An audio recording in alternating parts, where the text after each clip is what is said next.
Hello, मी स्वप्नाली. कसे आहात सगळे? तर तुमच्या सर्वांचं माझ्या युट्यूब चॅनलमध्ये पुन्हा एकदा स्वागत आहे. तुम्ही जर पहिल्यांदा माझ्या चॅनलवर आला असाल तर आधी जाऊन सबस्क्राईब करा आणि त्यानंतर मग हा पूर्ण व्हिडिओ बघा. तर हा व्हिडिओ म्हणजे मोस्ट रिक्वेस्टेड व्हिडिओ आहे.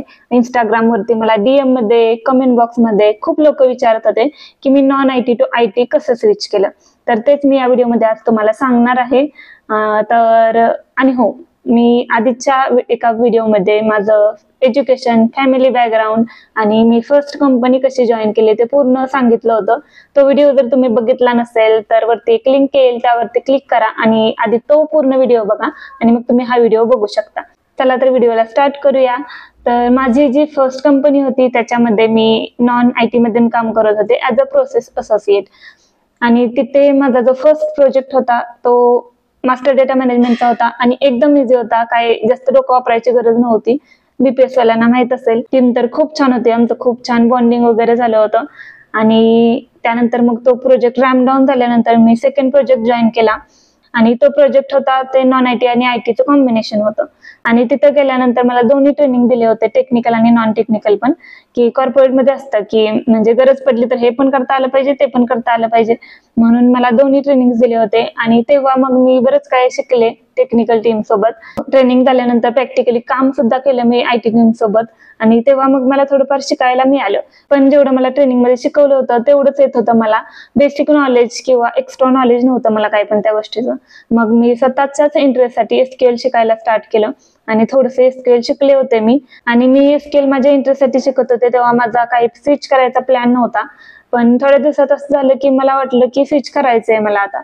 मग त्याच्या मागे बरेच काही कारण होती की त्याच्यामधलं एक कारण म्हणजे मी त्या टीम मध्ये ऍडजस्टच होत नव्हते. म्हणजे असं झालं की नॉर्मली मला वेळ लागतो, म्हणजे कुणाशी क्लोज व्हायचं असेल तर थोडा वेळ लागतो मला, पण इथं 4-5 महिने झाले तरी पण माझी अशी बॉन्डिंगच होत नव्हती टीम सोबत. आणखी एक कारण म्हणजे मॅनेजमेंट, ते पण चांगलं नव्हतं. त्यामुळे मग मला असं वाटलं की नाही, मी तर नाही काम करू शकत आहे. तेव्हा मग मी ठरवलं की नाही, आता स्विच करायचंय. आणि तेव्हा मग मी काहीच विचार न करता डायरेक्ट रिझाईन टाकलं. त्यानंतर मग मी जॉब सर्च करायला लागले. लिंक्डइन, नोकरीवरती प्रोफाईल चांगली बनवली आणि जॉब सर्च करत होते. 2 महिने गेले नोटीस पिरियडचे, पण मी एक पण इंटरव्ह्यू क्रॅक केला नव्हता.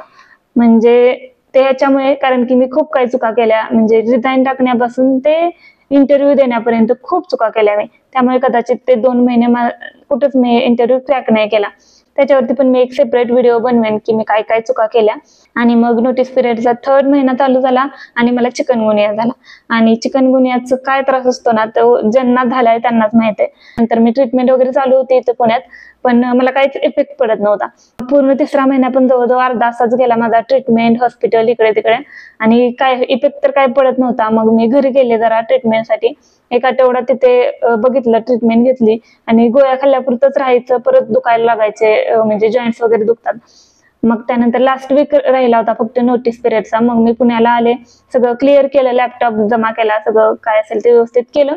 आणि त्यानंतर म्हणजे एवढं टेन्शन होतं मला की जॉब तर सोडलाय, आता नवीन जॉब मिळत नाहीये. आणि त्यानंतर मग मी ठरवलं की थोडासा रेस्ट घ्यायची आता, कारण मी खूप असं विचार करत होते जास्त, सारखं ते जॉब जॉब जॉब. मग मी ठरवलं की थोडीशी रेस्ट घेऊया. मी घरी गेले. घरी तर ट्रीटमेंट चालूच होती गावाला माझी. मग ते ट्रीटमेंट चालू असताना मी ठरवलं होतं की 15-20 दिवस तरी शांत राहायचं, अजिबात काय विचार करायचा नाही. आणि मग त्याच टाइम मध्ये थोडासा वेळ मिळाला मला. मग माझ्या डोक्यात आलं की माझ्या आयटीचं नॉलेज, म्हणजे एवढ्या दिवस मी फक्त माझं नॉन आयटीचं जे मी काम केलं होतं त्याच्यावरती इंटरव्ह्यू देत होते. आणि नंतर माझ्या लक्षात आलं की मला आयटीचं थोडंसं नॉलेज आहे, मी प्रॅक्टिकली थोडंफार काम केले. मग त्याचं जर मी एक्स्ट्रा नॉलेज घेतलं तर किंवा सेल्फ स्टडी केला तर मी कदाचित करू शकते, ट्राय करू शकते ना मी. मग त्यानंतर मी महिनाभर पूर्ण डेटा गव्हर्नन्स, डेटा मॅनेजमेंट, कोलिब्रा सगळं शिकून काढलं. आणि मग थोडंफार नॉलेज आल्यानंतर मी 2 इंटरव्ह्यू दिले. त्यामध्ये फर्स्ट तर नाही क्रॅक झाला माझा, पण सेकंड इंटरव्ह्यू माझा क्रॅक झाला. आणि थोड्याच दिवसात ऑफर लेटर पण आलं. त्याच्यामध्ये पण खूप प्रॉब्लेम्स आले खरं तर, पण झालं ते पण. तर असंच होतं सगळं, कारण मला पहिला प्रॅक्टिकल एक्सपिरियन्स होता. जरी माझा रोल नॉन आयटी मधून असला तरी पण मी म्हणजे प्रॅक्टिकली काम केलं होतं आणि एक्स्ट्रा नॉलेज घेतलं, मी सेल्फ स्टडी केला. त्यामुळेच मला एक्सटर्नल कोर्स वगैरे करावा लागला नाही. बऱ्याच लोकांचे क्वेश्चन्स होते की मी कोणता एक्सटर्नल कोर्स केलाय का, कसं non IT to IT switch केलं. तर त्याचंच उत्तर म्हणजे मी कोणता एक्सटर्नल कोर्स नव्हता केला. मी सेल्फ स्टडी करून आणि थोडंसं नॉलेज वाढवून, आणि मला प्रॅक्टिकल एक्सपिरियन्स होता त्यामुळे कदाचित मी इझिली इंटरव्ह्यू क्रॅक करू शकले. आणि ऑब्व्हियसली थोडेसे प्रॉब्लेम्स पण आले, म्हणजे असं नाही म्हणणार की खूप मोठे प्रॉब्लेम्स होते, कारण लोक खूप स्ट्रगल करतात खरं तर जॉब मिळवण्यासाठी. त्याच्या पुढे काही नाही, पण जे आहे ते हेच आहे. तुम्हाला खूप लोकांना माहित करून द्यायचं होतं म्हणून हा व्हिडिओ मी बनवलाय. आणि तुमचे अजून पण काही डाऊट्स असतील तर तुम्ही मला कमेंट बॉक्समध्ये विचारू शकता.